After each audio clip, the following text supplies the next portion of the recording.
வணக்கம் சகோ, இது உங்கள் டிஎஃப் தமிழ் மூவி டைம். இன்றைக்கி டைரக்டர் மாரி செல்வராஜ் டைரக்ஷனில் துருவ் விக்ரம் ஹீரோ நடிச்சிருக்க பைசன் படம் எப்படி இருக்குன்னு தான் பார்க்க போகிறோம். ஃபஸ்ட்டு பைசன் படத்துடைய கதை என்னன்னு பார்த்துடலாம். நம்ம ஹீரோ துருவ் விக்ரமுடைய கேரக்டர் நேம் தான் கிட்டான். கிட்டான் ஒரு மிகப்பெரிய கபடி வெறியன் அப்படின்னே சொல்லலாம்.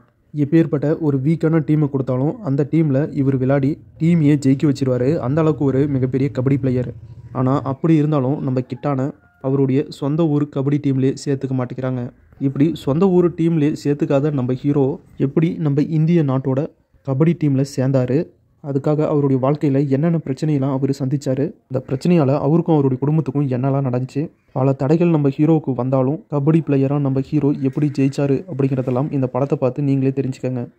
டைரக்டர் மாரி செல்வராஜ் அவர்கள் உண்மையிலே national level kabaddi player Manathi Ganesan அவர்களுடைய வாழ்க்கையும் அவர் எப்படி கபடியில் ஜெயிச்சார் அப்படிங்கிற அவருடைய வாழ்க்கையை தான் படமாக எடுத்திருக்காரு. அதாவது உண்மையான பைசனே அவர் தான். படம் பார்க்கும்போது இவ்வளோ பிரச்சனைகளை தாண்டி தான் இவர் இப்படி ஜெயிச்சாரா அப்படின்னு பார்க்கவே அவ்வளோ வியப்பாக இருக்குது. படத்தில் ஆக்டர் பசுபதி, துருவ் விக்ரம் ரெண்டு பேருமே ரொம்ப சூப்பராக பர்ஃபார்ம் பண்ணியிருக்காங்க.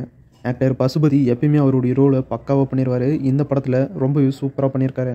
அது மட்டும் இல்லாமல் ஆக்டர் துருவ் விக்ரம் இந்த படத்தில் கிட்டான் அப்படிங்கிற அந்த கபடி பிளேயராகவே வாழ்ந்திருக்காரு. படத்தில் ஒரு பிரச்சனையால் அவருடைய கையை உடைச்சிருவாங்க. உடஞ்ச கையோட கபடி மேட்ச் விளையாடுவார். அந்த கபடி மேட்ச் வேறு லெவலில் இருந்துச்சு. இந்த படத்தில் வந்திருக்க கபடி மேட்ச் எல்லாமே ரொம்ப சூப்பராக இருந்துச்சு, சுவாரஸ்யமாகவும் இருந்துச்சு. மற்றபடி படத்தில் நடிச்சிருந்த எல்லா ஆக்டர்ஸுமே அவங்களுடைய ரோலை பக்காவாக பண்ணியிருந்தாங்க. டோட்டலாக டைரக்டர் மாரி செல்வராஜ் டைரக்ஷனில் துருவ் விக்ரம் ஹீரோவை நடிச்சிருக்க பைசன் படம் எப்படி இருக்குது அப்படின்னா, டைரக்டர் மாரி செல்வராஜுடைய ஸ்டைலில் ஒரு பக்காவான ட்ராமா சென்டிமெண்ட் கலந்த பொலிட்டிக்கல் ஆக்ஷன் கபடி ஸ்போர்ட்ஸ் மூவியாக இந்த படம் ரிலீஸ் ஆகிருக்கு. படமும் ரொம்ப சூப்பராக இருக்குது. கண்டிப்பாக எல்லாருக்குமே இந்த படம் பிடிக்கும்.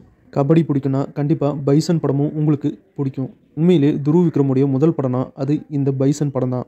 பைசன் படம் துருவ் விக்ரமுக்கு ஒரு சிறந்த நடிகன் அப்படிங்கிற பெருமையை வாங்கி தந்திருக்கு அப்படின்னு சொல்லலாம். ஒரு நல்ல படத்தை மிஸ் பண்ணிடாதீங்க. கண்டிப்பாக எல்லாருமே இந்த படத்தை பாருங்கள், உங்களுக்கும் பிடிக்கும். வீடியோ பிடிச்சா லைக் பண்ணுங்கள், நம்ம சேனலுக்கு தொடர்ந்து சப்போர்ட் பண்ணுங்கள், சப்ஸ்கிரைப் பண்ணுங்கள். அடுத்த வீடியோவில் இன்னும் ஒரு சூப்பரான படத்தோட மறுபடியும் உங்களை சந்திக்கிறேன். இது உங்கள் TF Tamil movie time. Thank you.